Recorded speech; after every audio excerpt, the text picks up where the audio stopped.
你看它的上半部这个地方，它这个地方有没有？你有看到它的形状有没有？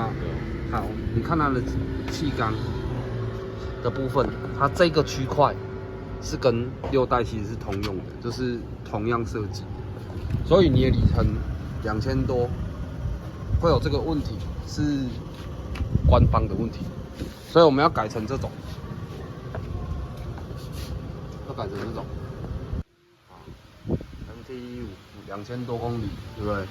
它这个就是没有顶出来，没有拆起来，没有动啊。它这个要顶出来，它才可以去压那个。你这个是卡住了，完全卡住了。那当然就是那链条会在那边跳啊。弹簧。对，它要往下压，它会伸出来去抵住那个齿轮。那，这样子它才那个这里有一个排骨，它才不会让链条在那边跳。